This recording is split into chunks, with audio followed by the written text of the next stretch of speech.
तो पार्ट 1 में आपने देखा था कि कैसे जो है तख्ता पलट हुआ पाकिस्तान में। अब इससे आगे की कहानी आपको बताते हैं, और जिन लोगों ने पार्ट 1 नहीं देखा है उनको जो है नीचे लिंक मिल जाएगा डिस्क्रिप्शन में, एंड स्क्रीन में भी लिंक मिल जाएगा, आई बटन में भी लिंक मिल जाएगा। वो चाहें तो पार्ट 1 पहले देख लें, उसके बाद वो पार्ट 2 देख सकते हैं। अब हम आगे कहानी बताते हैं कि कैसे क्या हुआ।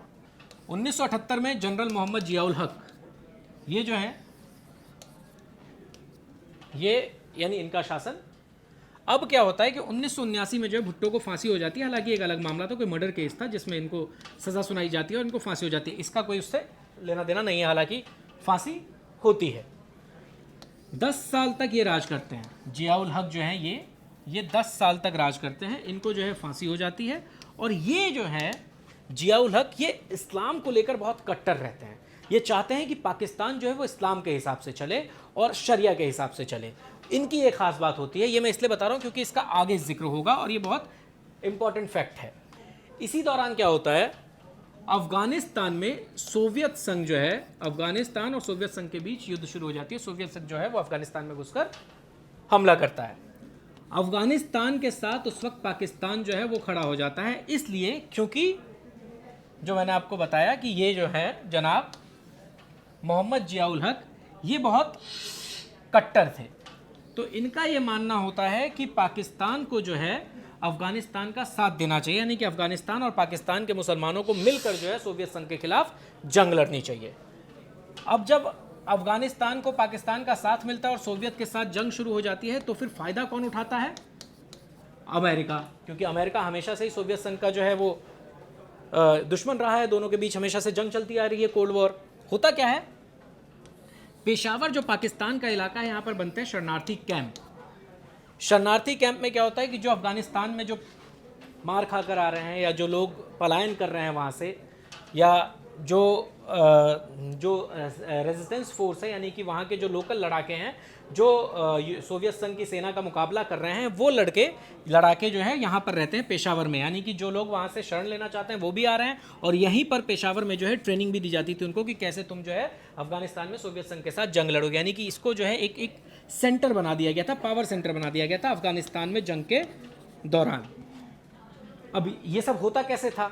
यूएसए यानी कि यूनाइटेड स्टेट, मैंने बताया ना कि अमेरिका को फ़ायदा होता था, तो अमेरिका जो है वो फंडिंग करता था और साथ में सऊदी जो है वो फंडिंग किया करता था। यानी कि यूएसए और सऊदी से फंडिंग होती थी, पैसा दिया जाता था कि आप लड़ाकों को तैयार करो, शरणार्थी कैंप बनाओ, पूरी व्यवस्था की जा रही थी यूएसए और सऊदी की तरफ से। और हथियारों का जो सप्लाई है वो भी बढ़ा दिया गया था, यानी कि पाकिस्तान को हथियार दिए जाने लगे थे कि आप हथियार लीजिए और सोवियत संघ के खिलाफ अफगानिस्तान की मदद कीजिए और जंग लड़िए। और यहीं से जो है पाकिस्तान की बर्बादी की दूसरी कहानी। अभी तक तो क्या है, पॉलिटिकली बर्बाद हो रहे थे, अब यहाँ से जो है अंदरूनी तौर पे भी कैसे बर्बाद होने लगे, यानी युवा कैसे बर्बाद होने लगे वहाँ के, वो समझिए।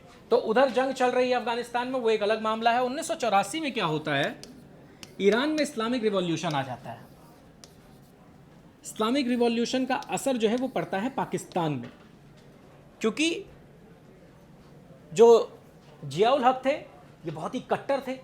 अब ये चाहते थे कि भाई पाकिस्तान जो है वो शरिया के हिसाब से चले, इस्लाम के हिसाब से चले, और ये असर जो है पाकिस्तान में इसीलिए पड़ता है क्योंकि ये देखते हैं कि भाई ईरान में ऐसा हो सकता है तो पाकिस्तान में क्यों नहीं हो सकता।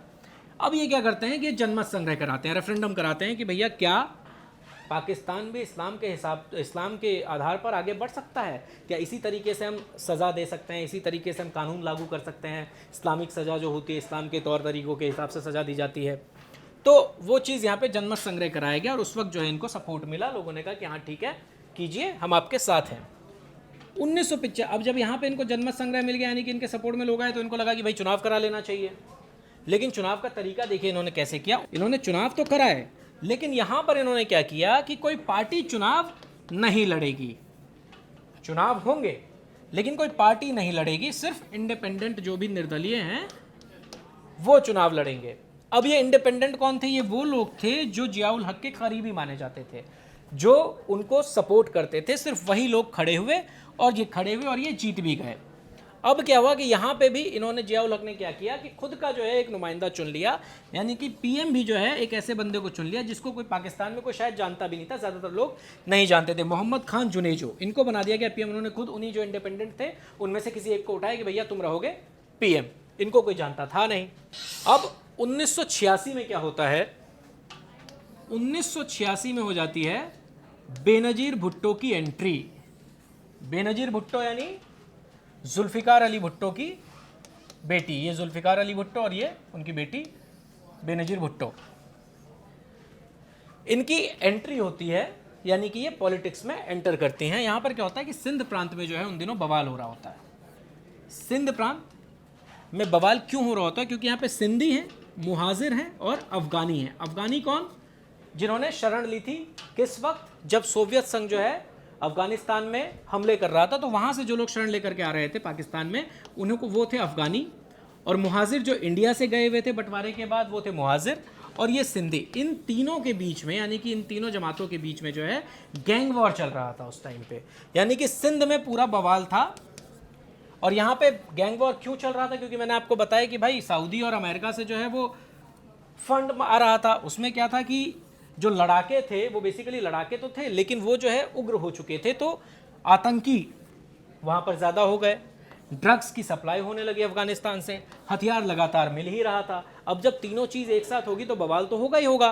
तो सिंध में जो है, सिंध प्रांत में इन तीनों लोगों में जो है, तीनों गैंग्स में जो है गैंग वॉर होने लगा। 1988 में जो है जुनेजो को बर्खास्त कर दिया गया, यानी कि जियाउल हक ने क्या बोला कि भैया तुमसे नहीं संभल रही है सरकार, तुम जो है इसे संभाल नहीं पा रहे हो, तो तुम अब जाओ। पावर थी, बर्खास्त कर दिया। उसके कुछ ही दिन बाद क्या होता है, जियाउल हक जो है कहीं जा रहे होते हैं तो इनका प्लेन क्रैश हो जाता है। प्लेन क्रैश में जियाउल हक की मौत हो जाती है, और ये एक रहस्यमयी मौत है, क्योंकि अब तक जो है इसको लेकर के कई सवाल उठते रहे हैं कि कैसे मौत हुई, कैसे प्लेन क्रैश हुआ, क्योंकि इसमें कई डिप्लोमेट्स थे और कई ऐसे अधिकारी थे, यूएस एम्बेसडर की भी इसमें मौत हो गई थी इस प्लेन क्रैश में, इसलिए ये जो है बहुत ही बड़ा सवाल बन के रहा पाकिस्तान के लिए। अब जब जियाउल हक खान चले जाते हैं तो क्या होता है कि गुलाम इशाक खान आ जाते हैं, ये बन जाते हैं राष्ट्रपति 1988 में जो है। अच्छा, ये राष्ट्रपति इसलिए बनते हैं क्योंकि उस टाइम सीनेटर होते हैं, यानी कि जो नेशनल असेंबली है उसके अध्यक्ष होते हैं, जैसे कि अपने यहाँ आपने देखा होगा स्पीकर होते हैं, तो ये राष्ट्रपति बन जाते हैं क्योंकि उस पद पर कोई होता नहीं है, तो ये राष्ट्रपति का पद संभालते हैं। और 1988 में जो है ये कुछ दिनों बाद जो है चुनाव कराते हैं। अब मैंने बताया था कि एंट्री किसकी हो जाती है, बेनजीर भुट्टो की एंट्री हो गई थी, तो वो राजनीति में बहुत ज़्यादा सक्रिय हो गई थी। पीपीपी यानी पाकिस्तान पीपल्स पार्टी, इसकी जीत हो जाती है, बेनजीर भुट्टो जो है वो पीएम बन जाती हैं। ये जो आप तस्वीर देख रहे हैं, पहली प्रधानमंत्री किसी मुस्लिम कंट्री की, वो भी महिला, ये इनकी खास बात है। ये जो है दो जगह, सिंध प्रांत में और नॉर्दर्न वेस्टर्न फ्रंटियर प्रोविनेंस, ये दोनों जगह पर जो है बेनजीर भुट्टो की पार्टी पीपीपी वो जीत जाती है। लेकिन पंजाब में जो है, पंजाब प्रांत जो है वहाँ पर ये नहीं जीत पाती हैं। यहाँ पर जीतते कौन है? इस्लामिक डेमोक्रेटिक अलायंस, यानी कि एक ऐसा अलायंस बनाया गया था, जो बनाया किसने था? नवाज शरीफ, जिनका नाम आप जानते होंगे। नवाज शरीफ ने पंजाब में जो है एक अलायंस बनाया था, और यहाँ पर वो उस अलायंस की जीत होती है। होता क्या है यहाँ पर, लेकिन सरकार किसकी बनती है? बेनजीर भुट्टो की, क्योंकि इनके पास ज़्यादा सीटें हैं। पंजाब के मुख्यमंत्री कौन बन जाते हैं? नवाज शरीफ। इस बीच क्या होता है कि सोवियत संघ जो है वो चला जाता है अफगानिस्तान से, आंतरिक युद्ध लगातार चल रहा होता है। भुट्टो के सामने सबसे बड़ी चुनौती क्या होती है कि ये जो सिंध प्रांत में जो है ना, वो जो लगातार बवाल है वो बढ़ता चला जाता है, और जो ये जो जीत के जहाँ से आई थी वहाँ पर ये कमज़ोर पड़ने लगती हैं, क्योंकि इनके होने के बावजूद भी सेंटर में वो चीज़ वहाँ नहीं हो पा रही है सिंध में जो होना चाहिए, क्योंकि भाई वहाँ से ये चुन करके आई हैं तो अपने इलाके को तो ठीक ठाक करेंगे ना, वहाँ जो बवाल हो रहा है उसको तो ख़त्म करेंगे ना, लेकिन ऐसा हो नहीं रहा है। अच्छा, इनके सामने दिक्कत क्या थी? पाक आर्मी जो है वो आंतरिक युद्ध में, यानी कि अफगानिस्तान में लगातार मदद कर रही थी, तो उनको भी इन्होंने फ्री हैंड इसलिए दे रखा था। इनको लगता था कि भैया आर्मी को फ्री हैंड देंगे तो आर्मी हमारी मदद करेगी सिंध प्रांत में, लेकिन ऐसा हुआ नहीं, उसका इन्हें कोई फ़ायदा नहीं मिला। सिंध में ये कमज़ोर पड़ने लगी। इसके बाद क्या हुआ कि इनको जब फ़ायदा नहीं मिला आर्मी से, तो इन्होंने आर्मी के कुछ अधिकारियों को जो है उनके खिलाफ सवाल उठाने शुरू कर दिए। अब नवाज शरीफ जो कि इनके अपोनेंट में थे, पंजाब में सीएम थे, वो नेशनल चुनाव लड़े थे और इनके खिलाफ थे, तो यहाँ पर कहानी ये हो गई कि Nawaz versus Bhutto versus army. अब भुट्टो के खिलाफ नवाज शरीफ भी हैं, भुट्टो के खिलाफ आर्मी भी हैं। यहाँ पर क्या होता है कि इन्हीं के जो गुलाम इशाक खान है वो क्या करते हैं, इनकी सरकार को बर्खास्त कर देते हैं, यानी कि भुट्टो की सरकार को जो है बर्खास्त कर देते हैं। उनके पास पावर होती है, बवाल चल रहा होता है, नवाज शरीफ एक तरफ से इनके खिलाफ है, लगातार पूरे देश में विरोध है, आर्मी भी विरोध करने लग जाते हैं। और जहाँ पर पाकिस्तान में आर्मी की हमेशा से ही मजबूत स्थिति में रही है आर्मी, और आर्मी ने विरोध किया मतलब आपकी सरकार गई। तो यही होता है, 1990 में भुट्टो की सरकार चली जाती है। 1990 में फिर दोबारा चुनाव होते हैं, इस बार नवाज शरीफ जो है जीत करके आते हैं और ये बन जाते हैं पाकिस्तान के पीएम। नवाज शरीफ जैसे ही आते हैं सत्ता में तो आने के बाद सबसे पहला काम ये करते हैं कि आर्मी चीफ जो है, आर्मी चीफ को बदल देते हैं, अपना आर्मी चीफ लाते हैं। 1992 में क्या होता है, सोवियत संघ जा चुका है, तालिबान जो है वो वहाँ पर एक्टिव हो जाता है अफगानिस्तान में, यानी कि तालिबानी आतंकी जो है वो एकदम चरम पर चले जाते हैं और एकदम उत्पात मचाना शुरू कर देते हैं। इसी दौरान क्या होता है कि आर्मी चीफ की रहस्यमयी मौत हो जाती है। कौन से आर्मी चीफ की? जिसे नवाज शरीफ ने बनाया था, यानी कि वो एक अपने बंदे को उन्होंने बिठाया था सेना चीफ के तौर पर, उसकी जो है रहस्यमयी मौत हो जाती है। जब ये मौत हो जाती है तो फिर गुलाम इशाक खान क्या करते हैं कि भैया अब्दुल वहीद जो है इनको बना देते हैं आर्मी चीफ। यहाँ पर सबसे बड़ी गलती क्या होती है, गलती कही या फिर स्ट्रेटजी कही है, जो भी है, वो इशाक खान जो है नवाज शरीफ से पूछते नहीं हैं, क्योंकि लड़ाई हमेशा से है पावर को लेकर के राष्ट्रपति और पीएम के बीच में, तो ये नहीं पूछते, अपने हिसाब से जो है आर्मी चीफ बना देते हैं। ये बात जो है नवाज शरीफ को खल जाती है, क्योंकि उन्होंने अपना बंदा बिठाया था। अगर मान लीजिए उनकी मौत हो गई तो ये चाहते तो कोई दूसरा बंदा बिठाते जो शायद इनके लिए फेवरेबल होता, लेकिन ऐसा हुआ नहीं, अब्दुल वहीद को इन्होंने बिठा दिया। तो फिर नवाज शरीफ ने क्या किया कि भैया राष्ट्रपति के पास बहुत पावर है, मेरे को इसको कम करना पड़ेगा। कम करने के लिए क्या करना है, संविधान में बदलाव करना पड़ेगा। तो इन्होंने कोशिश की कि संविधान में जो है बदलाव किया जाए, राष्ट्रपति की पावर को कम किया जाए। इशाक खान को ये बात समझ में आ गई। इशाक खान ने सोचा अच्छा तुम ये करने जा रहे हो, उससे पहले हम तुमको बर्खास्त कर देंगे। इन्होंने क्या किया, सरकार को बर्खास्त कर दिया। नवाज शरीफ सोचते करते कुछ, उससे पहले इनकी सरकार चली गई। हालांकि ये पहुंच गए सुप्रीम कोर्ट, नवाज शरीफ चले गए सुप्रीम कोर्ट की भैया मेरी सरकार को क्यों बर्खास्त कर दिया। सुप्रीम कोर्ट ने कहा कि जो भी हुआ है गलत हुआ है, इनको दोबारा से पीएम बनाया जाए, यानी कि नवाज शरीफ को दोबारा से जो है पीएम बनाया जाए। अब यहाँ पे क्या हुआ, नवाज शरीफ को दोबारा से पीएम बनाने की बात तो कह दी सुप्रीम कोर्ट ने, लेकिन पाकिस्तान में सुप्रीम कोर्ट की सुनता कौन है। यहाँ पर हुआ ये कि आर्मी का इन्होंने विरोध किया था, यानी कि जो नया आर्मी चीफ बनाया गया था वो नया आर्मी चीफ किसने बनाया था, राष्ट्रपति ने बनाया था। किसको बनाया था, अब्दुल वहीद को बनाया था। नवाज शरीफ लगातार विरोध कर रहे थे उस आर्मी चीफ का, यानी कि आर्मी इनके खिलाफ हो गई थी। और अभी मैंने यही बताया कि जिसके खिलाफ आर्मी, उसका कुछ नहीं हो सकता पाकिस्तान में। यही यहाँ पर हुआ कि आर्मी ने बोला भैया तुम दोनों ही इस्तीफा दे दो, तुम दोनों की सरकार नहीं चाहिए, यानी तुम दोनों ही नहीं चाहिए मेरे को सत्ता में। अब आर्मी ने बोला कि दोनों आपस में समझौता करो और दोनों इस्तीफा दे, यानी गुलाम इशाक खान भी इस्तीफा दे दें राष्ट्रपति के पद से, और आप तो पीएम से हट ही चुके हैं, यानी कि आप दोबारा आने की सोचिए मत। और यही हुआ कि दोनों ने जो है मिलकर 1993 में इस्तीफा दे दिया। अब यहाँ पे खास बात यह है पाकिस्तान में कि जब बेनजीर भुट्टो आई और नवाज शरीफ, इनके बीच में जो है सत्ता परिवर्तन लगातार चलता रहा। किसी ने भी 5 साल पूरे नहीं किए, लेकिन बार बार, एक बार भुट्टो आई, एक बार नवाज शरीफ आए। अब क्या होता है, 3-4 महीने बाद जब दोबारा से चुनाव होते हैं तो यहाँ पर पीपीपी यानी कि पाकिस्तान पीपल्स पार्टी जो है वो, बेनजीर भुट्टो जो है वो दोबारा से जीत जाती हैं, और ये अपने पार्टी के यानी कि पीपीपी के एक सीनियर लीडर को, फारूक लेगारी को राष्ट्रपति बना देती हैं, कि राष्ट्रपति भी अपना, पीएम में खुद, यानी कि हमारी सरकार जो है वो अब चलेगी, ऐसा सोच करके काम करते हैं। लेकिन यहाँ पर खेल क्या हो जाता है, बेनजीर के जो पति है ना जरदारी, इनके ऊपर आरोप लगता है कि ये जितने भी सरकारी कॉन्ट्रैक्ट होते हैं उसमें 10% का कमीशन लेते हैं, यानी कि कट मनी लेते हैं।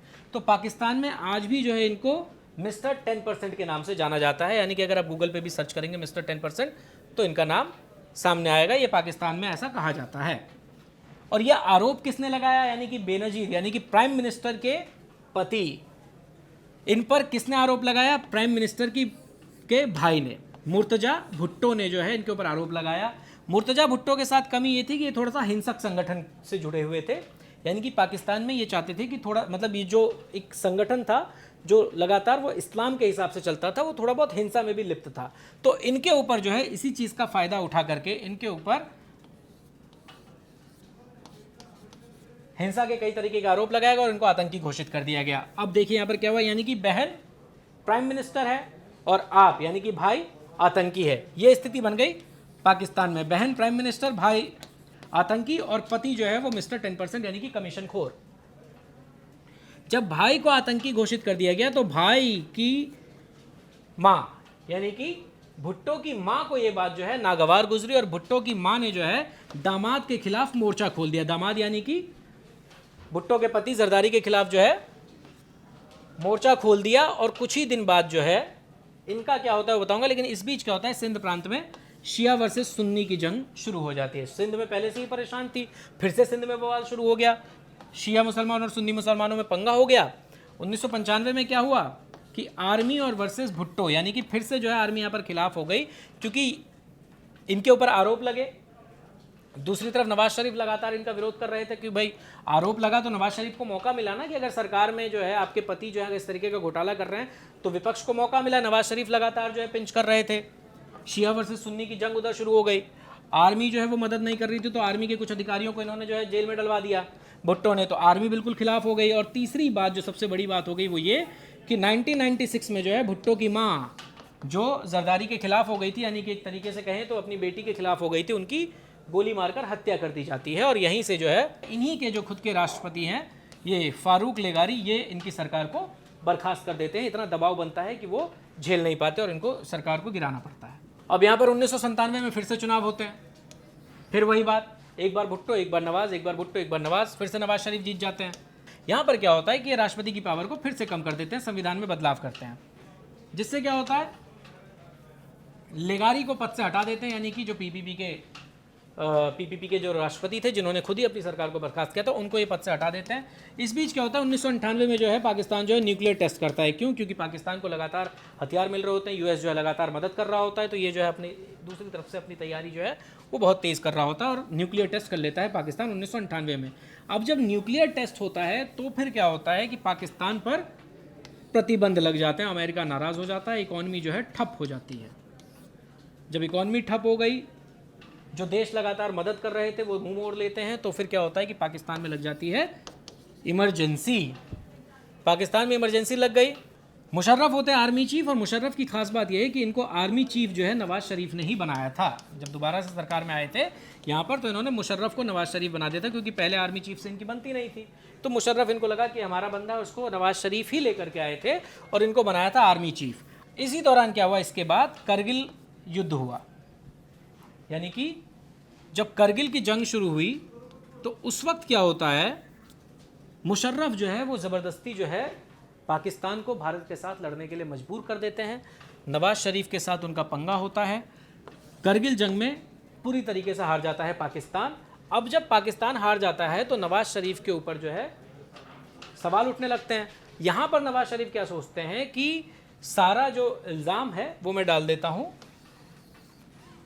मुशर्रफ के ऊपर, और मुशर्रफ को जो है हटाने की कोशिश यहाँ पर करने लगते हैं। वो जब हटाने की कोशिश होती है तो मुशर्रफ क्या करते हैं, इनको ये बात पता चल जाती है। मुशर्रफ तुरंत आते हैं और कह देते हैं कि पाकिस्तान में जो है वो तख्ता पलट हो गया, यानी कि आर्मी का शासन हो गया है, यानी मुशर्रफ जो है वो तख्ता पलट कर देते हैं। अब क्या है कि 2001 में मुशर्रफ बन जाते हैं राष्ट्रपति। मुशर्रफ बन गए राष्ट्रपति। इसी दौरान क्या होता है कि 9/11 WTC अटैक, यानी वर्ल्ड ट्रेड सेंटर पर हमला होता है, तालिबानी आतंकी उसामा बिन लादेन का नाम आप जानते होंगे। अब क्या होता है यहाँ पर जब ये अटैक होता है तो इस अटैक के बाद जो है अफगानिस्तान में यूएस आर्मी आ जाती है, और यूएस आर्मी जो है अफगानिस्तान में अपना ऑपरेशन शुरू कर देती है। अब अफगानिस्तान में ऑपरेशन करने का मतलब है कि अफगानिस्तान के लड़ाकों के साथ जंग, और अफगानिस्तान को मदद कौन कर रहा था, पाकिस्तान, यानी पाकिस्तान की आर्मी अगेंस्ट हो गई। अब अमेरिका से जो है दबाव बनने लगा कि भैया हम हमेशा से तुम्हारी मदद करते हो, तुम तो यहाँ पे खेला कर रहे हो, अब जो है तुमको जिनको तुमने खड़ा किया है, जिनकी तुमने मदद की है इतने दिनों से, उन्हीं के खिलाफ अब तुमको लड़ना है। यानी कि अब जो पाकिस्तान की आर्मी है वो किसकी मदद करेगी, यूएस आर्मी की। और लड़ाई किसके साथ होगी, जिसको इतने दिनों से वो खिला पिला रहे थे, जिसको उन्होंने अपने यहाँ ट्रेनिंग दी थी, पेशावर में बिठा करके शरणार्थी कैंप बनाए थे, लड़ाके तैयार किए थे, जिसको हथियार भी मिले थे, उन्हीं के खिलाफ अब आपको जंग लड़नी है। यानी कि यहाँ पे जो है पाकिस्तान पर दबाव बनने लगा। जब ऐसा हुआ तो जो इस्लामिक संगठन है ना वहाँ के, ये नाराज हो गए, कहने लगे कि ये कैसे अचानक से कैसे बदल गई पाकिस्तान की पॉलिसी, भाई इतने दिनों तक तो हम इनके साथ थे, अब अचानक से इनके खिलाफ कैसे हो गए। तो जो इस्लामिक संगठन है वो हो गए नाराज। और जो वजीरिस्तान जो इलाका है, ये जो आप देख रहे हैं यहाँ, ये पूरा अफगानिस्तान है। तो यहाँ पे जब लड़ाई चल रही थी तो जब सोवियत संघ के टाइम पे, तो यहाँ से लोग जो है यहाँ पे पाकिस्तान के इलाके में आके यहाँ पे बस गए थे, यहाँ पे कैंप बनाए गए थे, यहीं पे ट्रेनिंग सेंटर था, यहीं पे सब कुछ मदद मिल रही थी, और यहीं से जो है पूरी ये जंग लड़ी जा रही थी। तो अब क्या हुआ, वो तो खैर चले गए, लेकिन यहाँ पे जो है एक वो इलाका जो है वो बन गया कि ये जो है एकदम गढ़ बन गया आतंक का। तो यहाँ पर क्या हुआ कि मजबूरी में, अमेरिका के दबाव में पाकिस्तान को ये जो वजीरिस्तान है यहाँ पर आर्मी ऑपरेशन करना पड़ा। और जब ये आर्मी ऑपरेशन यहाँ पर किया गया तो पूरे पाकिस्तान में मुशर्रफ का ज़बरदस्त विरोध किया गया। यानी मुशर्रफ ये चाहते थे कि पाकिस्तान से जो है वो अमेरिका नाराज़ ना हो, अमेरिका जैसा कहे हम वैसा करते चले जाएं, क्योंकि अमेरिका से पैसा मिल रहा था। अब ये खुश करना चाहते थे अमेरिका को, वजीरिस्तान में आर्मी ऑपरेशन भी किया, तो अपने देश से तो इन्होंने दुश्मनी मोल ली ही, यानी अपने लोग जो थे वो तो नाराज़ हुए ही, अमेरिका भी खुश नहीं हुआ, अमेरिका भी खुश नहीं हुआ। अब क्या है कि 2002 में इन्होंने जो है जनमत संग्रह कराया, ये भी आ गए रेफरेंडम लेकर के कि क्या मेरे को 5 साल और रहना चाहिए, क्या मैं 5 साल और रहूं, ऐसा ये रेफरेंडम लेकर के आए। और संविधान में जो है इन्होंने बदलाव की, संविधान में बदलाव करके राष्ट्रपति को जो है थोड़ी सी पावर दी। अब क्या है कि यहाँ पे जफरुल्लाह खान इनको पीएम बनाया, सुजाता हुसैन को पीएम बनाया, शौकत अजीज़ को पीएम बनाया, और ये आपस में जो है इनके साथ बार बार टकराव, यानी कि राष्ट्रपति वर्सेस लगातार पीएम के बीच में जो है झगड़ा होता है। और ये जो आप तस्वीर देख रहे हैं ये वही कि वी डोंट नीड मुशर्रफ। ये कब हुआ? 2004 में इन्होंने फिर से चुनाव की घोषणा की। इन्होंने कहा कि भाई 2004 में अब हम चुनाव कराएंगे और यहाँ पर जो है हम जीत के आएंगे, यानी कि मैं सत्ता में बैठूंगा और चुनी हुई सरकार के तहत मैं बैठना चाहता हूँ। अब यहाँ पर जब ये बैठना चाहते थे तो इनका विरोध हो गया, भैया एक तो आप राष्ट्रपति के पद पर बैठे हुए हो, दूसरी चीज़ आप पूरी सेना देख रहे हो, आप आर्मी चीफ हो, अब आप चाहते हो कि आप पीएम बन जाओ चुनाव लड़के, तो ऐसा कैसे चलेगा काम। पहले से ही विरोध उनका हो रहा था, इस्लामिक संगठन लगातार विरोध कर रहे थे। जब इन्होंने चुनाव की बात की तो भैया इनका बहुत भयंकर विरोध हुआ, और कुछ जो संगठन है, जो विपक्ष है, वो चला गया सुप्रीम कोर्ट की, ऐसे कैसे हो सकता है, एक पद पर रहकर इतने सारे चुनाव कैसे लड़ सकते हैं। और उसके बाद इन्होंने क्या किया, ये आ गए उग्र रूप में। इसके बाद इन्होंने क्या किया कि इन्होंने जो है चीफ जस्टिस, सुप्रीम कोर्ट के जो चीफ जस्टिस थे वहाँ के, उनको ही जो है डिसमिस कर दिया। अब क्या है, पाकिस्तान में फिर से लग गई इमरजेंसी और इनका होने लगा विरोध, यानी मुशर्रफ गो करके नारे लगने लगे और पूरे पाकिस्तान में मुशर्रफ को भगाने की तैयारी शुरू हो गई। अब 2007 में फिर से चुनाव की घोषणा हुई। 2007 में चुनाव की घोषणा हुई कि 2008 में चुनाव होंगे। 2007 में अक्टूबर नवंबर के महीने में घोषणा हुई थी कि अब से 3-4 महीने बाद यानी कि 2008 में चुनाव होंगे। यहां पर क्या होता है, 2008 में चुनाव होने थे तो इसमें बेनजीर भुट्टो प्लस नवाज शरीफ, इन दोनों की पार्टी जो है मिलकर के चुनाव लड़ने का ऐलान करती है। बेनजीर भुट्टो यानी कि पीपीपी, पाकिस्तान यानी कि पाकिस्तान अवाम लीग, ये जो है दोनों मिलकर के जो है चुनाव लड़ने की बात करते हैं और प्रेस कॉन्फ्रेंस करते हैं कि इस बार जो है हम दोनों मिलकर चुनाव लड़ेंगे पाकिस्तान में। लेकिन उसी के कुछ दिनों बाद जो बेनजीर भुट्टो हैं, ये देखिए दोनों एक साथ की तस्वीर उसी दौरान की है, जब ये बेनजीर भुट्टो रैली करने जा रही होती हैं तो फिर इनको जो है गोली मार दी जाती है और इनकी हत्या कर दी जाती है इस बीच। यानी कि चुनाव हुए नहीं है, चुनाव होने से पहले इन्होंने सिर्फ ऐलान किया है कि हम दोनों साथ में लड़ेंगे, लेकिन यहाँ पर भुट्टो की हत्या कर दी जाती है और फिर से जो है पूरे देश में दंगे शुरू हो जाते हैं। और दंगे जब शुरू होते हैं तो फिर से जनाब इमरजेंसी लगा देते हैं। हालांकि कुछ दिनों बाद फिर से चुनाव होते हैं और फिर चुनाव में जो है मुशर्रफ हार जाते हैं, क्योंकि ये इतना वहाँ पर इतना गर्द मचा चुके थे पूरे पाकिस्तान में कि आखिरकार इनकी हार हो ही जाती है। और भुट्टो की पार्टी और नवाज की पार्टी जो है फिर से जीत करके सत्ता में आती है और यूसुफ रजा गिलानी, भुट्टो की पार्टी के, इनको जो है प्रधानमंत्री बना दिया जाता है, पीएम बना दिया जाता है। यूसुफ रजा गिलानी को नया पीएम बनाया जाता है पीपीपी से। अब क्या है कि राष्ट्रपति जो थे परवेज मुशर्रफ हार गए, हार के बाद वो चले गए, उन्होंने इस्तीफा दे दिया। अब यहाँ पर आ गए आसिफ अली जरदारी। आसिफ अली जरदारी कौन है? आसिफ अली जरदारी जो है ये हैं भुट्टो यानी कि बेनजीर भुट्टो के पति। आसिफ अली जरदारी यानी कि मिस्टर 10%, यानी जो भुट्टो के पति थे वो अब बन जाते हैं राष्ट्रपति। यहाँ पर क्या होता है कि यूसुफ रजा गिलानी जो है उनकी सुप्रीम कोर्ट से कुछ नोकझोंक हो जाती है, सुप्रीम कोर्ट के किसी फैसले की वो अवमानना करते हैं, सुप्रीम कोर्ट की वो अवमानना करते हैं और इसके खिलाफ जो है यूसुफ रजा गिलानी को जो है फिर सज़ा हो जाती है और इनको जो है इस्तीफा देना पड़ता है। 2012 में क्या होता है कि राजा परवेज अशरफ बनते हैं पीएम। इनके ऊपर रिश्वत का आरोप लगता है, ये भी चले जाते हैं, यानी कि देखिए बहुत कम समय में जो है चलते चले गए। इसके बाद रिश्वत का आरोप लगता है, रिश्वत के आरोप के बाद एससी जो है यानी सुप्रीम कोर्ट है वो आदेश देता है इनको गिरफ्तार करने के, क्योंकि राजा परवेज अशरफ को क्योंकि इनके ऊपर आरोप लगा है रिश्वत लेने का, तो फिर इनकी गिरफ्तारी हो जाती है और ये भी चले जाते हैं। अब आगे देखिए 2013 में फिर से चुनाव होते हैं, फिर से जो है नवाज शरीफ वो चुन करके आते हैं। 2013 में फिर से वो सरकार बनाते हैं। 2018 में क्या होता है, आय से अधिक संपत्ति का इनके ऊपर मामला लगता है, यानी कि आज से 4 साल पहले आय से अधिक संपत्ति का मामला सुनवाई होती है। सुनवाई के बाद इनको सज़ा हो जाती है। सज़ा के बाद क्या होता है कि शाहिद खकान अब्बासी जो हैं इनको कुछ दिनों के लिए इनकी जगह पर, क्योंकि ये चले गए तो इन्हीं की पार्टी से शाहिद खकान अब्बासी को जो है पीएम बनाया जाता है, यानी कि ये भी अपना टेन्योर जो है कंप्लीट नहीं कर पाते। इसीलिए कहा जाता है कि पाकिस्तान में आज तक जितने भी पीएम बने किसी ने भी अपना जो है कार्यकाल वो पूरा नहीं किया है, और क्यों नहीं किया वो मैं लगातार आपको बताता चला आ रहा हूँ। तो शाहिद खकान अब्बासी चले गए। उसके बाद क्या होता है कि 2018 में फिर से चुनाव होते हैं, और इस चुनाव में इमरान खान की पार्टी यानी कि पीटीआई जीत के साथ आती है और इमरान खान जो है वो सरकार बनाते हैं। लेकिन कुछ ही दिन पहले इसी साल अविश्वास प्रस्ताव आ जाता है, इनके खिलाफ माहौल बनाया जाता है, ज़बरदस्त माहौल बनता है, और ये जो नवाज शरीफ हैं इन्हीं के भाई और इनकी बेटी मरियम नवाज वो इनके खिलाफ जो है माहौल बनाती है, और फिर अविश्वास प्रस्ताव आता है और ये हार जाते हैं। और अब जो नए सीएम बनते हैं वो हैं शहबाज शरीफ। तो ये थी पूरे पाकिस्तान की कहानी कि कैसे पाकिस्तान आज़ादी के बाद से लगातार बर्बाद होता चला आया है।